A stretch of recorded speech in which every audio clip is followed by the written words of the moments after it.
Welcome to STV life. நம்மளோட சேனலில் வரிசையாக முதலமைச்சர்களோட வாழ்க்கை வரலாறை பற்றி பார்த்துக்கிட்டு இருக்கோம். இது வரைக்கும் நம்மளோட சேனலில் 12 முதலமைச்சர்களோட வாழ்க்கை வரலாறு பற்றி போட்டிருக்கோம். அந்த வீடியோஸ் இன்னும் நீங்கள் பார்க்கலனா கண்டிப்பாக இந்த வீடியோவை பார்த்துட்டு போயிட்டு செக் பண்ணி பாருங்கள்.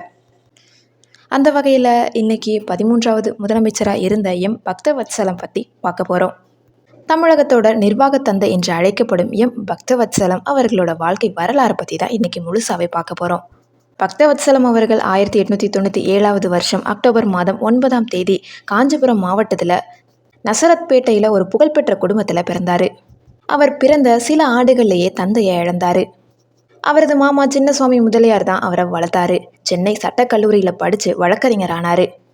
அந்த காலத்திலேயே அவருக்கு கை நிறைய சம்பாதிக்கும் வாய்ப்பு இருந்துமே அதை உதறிவிட்டு தேசப்பணிக்காக அரசியலுக்கு வந்தார். இவர் வெறும் பதவிக்காக வந்தவர் கிடையாது, தியாகம் செய்து வந்தவர். 1932 சட்ட மறுப்பு இயக்கம்னு பார்த்தோன்னா இதில் பங்கேற்றதற்காக 6 மாதங்கள் வரைக்கும் கடுங்காவல் தண்டனை பெற்றார்.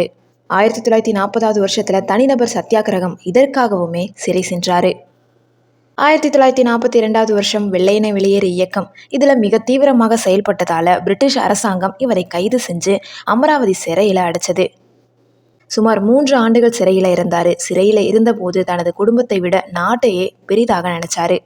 காமராஜர் ஆட்சி பொற்காலம் என அழைக்கப்பட இவர்தான் முக்கிய காரணமே.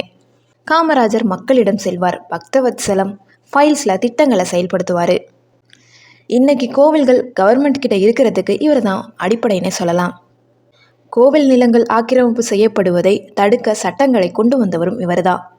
தமிழகத்தில் உணவு உற்பத்தியை பெருக்குவதற்காக பல புதிய ரக விதைகளை அறிமுகம் செஞ்சார்.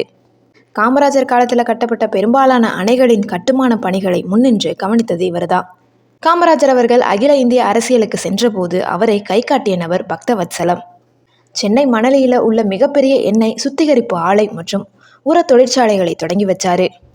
பள்ளி பாடத்திட்டங்களில் பல சீர்திருத்தங்களை கொண்டு வந்தார். இவரது ஆட்சியில் கடும் வறட்சி நிலவியது. அப்போது அமெரிக்காவில் இருந்து கோதுமையை வரவழைச்சு மக்களுக்கு விநியோகித்தார். 1965வது வருஷம் தமிழகமே கொந்தளித்த ஹிந்தி எதிர்ப்பு போராட்டத்தின் போது இவர்தான் முதல்வர்.